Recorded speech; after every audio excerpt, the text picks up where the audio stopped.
এক অন্যরকম ভিডিও নিয়ে হাজির হয়েছি। হ্যাঁ বন্ধুরা, আসসালামু আলাইকুম বন্ধুগণ। তাজ ভিলেজ ফুডে আপনাদের সকলকে স্বাগত। আশা করি আপনারা সকলেই ভালো আছেন। আজ আমি শীতকালে সব 5 মিশালি সবজি নিয়ে ভাজি রেসিপি নিয়ে হাজির হয়েছি। তো এখানে কী নিয়েছি, বিট, গাজর, বিম কড়াই আর মটরশুঁটি কড়াই, আর এখানে দুটো মাঝারি সাইজের আলু কুচিয়ে নিয়েছি। তো আমি উনুনে কড়া বসিয়ে দিয়েছি আর দিয়ে দিচ্ছি তেল। তেলটা আমার গরম হয়ে গেছে আর আমি এতে ফোড়ন দেওয়ার জন্য দিয়ে দিচ্ছি কিছুটা কালো জিরে আর 3টে কাঁচা লঙ্কা নিয়েছি। কাঁচা লঙ্কা মাঝখান দিয়ে চিড়ে নিয়েছি আর দিয়ে দিচ্ছি আমি এতে একটা বড় সাইজের পেঁয়াজকে কুচি করে নিয়েছি, ওর মধ্যে দিয়ে দিলাম। দিয়ে একটি শুকনো লঙ্কাও দিয়ে দিয়েছি আর দিয়ে দিলাম আদা রসুনের পেস্ট। দিয়ে জাস্ট হালকা একটু নাড়াচাড়া করে নেবো। এর মধ্যে দিয়ে দেবো কেটে রাখা আলু। হ্যাঁ বন্ধুরা, এখন তো শীতকাল পড়ে গেছে, তাই না? তো শীতকালে রাতে বেশিরভাগ তো রুটি করাটাই খাওয়া হয়। তো এরকমভাবে একবার যদি এই সব শীতকালের সবজি বলুন, বিট, গাজর, আলু, মটরশুঁটি, ডিম কড়াই এরকম সব নিয়ে একবার ভাজি করে রুটির করার সঙ্গে খেয়ে দেখবেন, ভীষণই মজার হয়।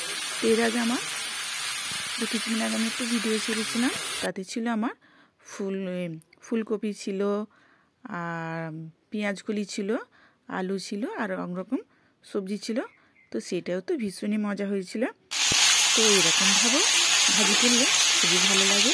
বন্ধুরা, এরকমভাবে একবার ভাজি করে খেয়ে দেখবেন, ভীষণই মজা হয়। তো দেখুন, বিটটা খুব একটু বেশি দিইনি, অল্পই দিয়েছি। বিটটা দেওয়ার কারণে পুরো সবজিগুলো সব দেখুন লাল হয়ে গেছে, আলুগুলো সাদা সাদা নিয়ে সব বিটের কালার চলে এসেছে। তো আমি এতে দিয়ে দিলাম কিছুটা মশলা। তো বেশি কিছু দিতে হয় না, এতে নুন, হলুদ গুঁড়ো, লঙ্কা গুঁড়ো, ব্যাস এতটুকুই যথেষ্ট। দিয়ে এবার ভালোভাবে এটিকে নেড়ে চেড়ে নেবো। আর নেড়ে চেড়ে নিয়ে এটিকে ঢাকনা দিয়ে দিয়ে ভাপেতে এটিকে সেদ্ধ করে নিতে হবে। আর দেখুন কালারটি কত সুন্দর চলে এসেছে, কালারটি কত সুন্দর লাগছে, তাই না? আর শীতকালে এরকম সবজিতে ভাজি করলে ভীষণই ভালো লাগে। আর এরকম সময় শীতকালে এরকম সবজি অনেক সময় শীতকালে অনেক সময় যেরকম পাওয়া যায় না, শীতকালে এসব সবজিগুলো খুবই পাওয়া যায়। আর এরকম করে ভাজি করে খেতে। তো আমি এখানে দিয়ে দিলাম মটরশুঁটি একটু শেষেই দিলাম। দিয়ে আবারও সবগুলি নাড়াচাড়া করে নেব।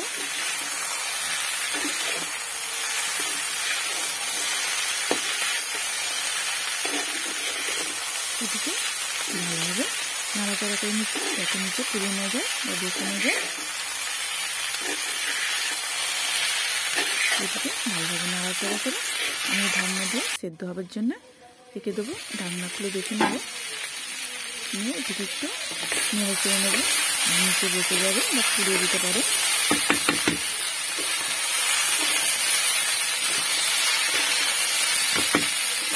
আমি এটিকে ভালোভাবে নেড়ে চেড়ে নিচ্ছি।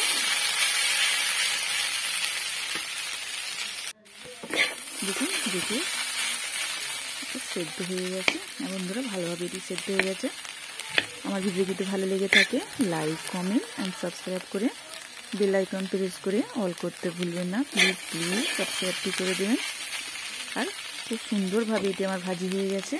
এবার উপর থেকে ধনে পাতা ছড়িয়ে দিলেই ব্যাস রেডি এরকম বিট গাজর ভাজি। আর ছেলেটার তো ভীষণই পছন্দ, তাই আমি প্রায় এটা করে থাকি। তো আজকে আপনাদের সঙ্গে শেয়ার করলাম।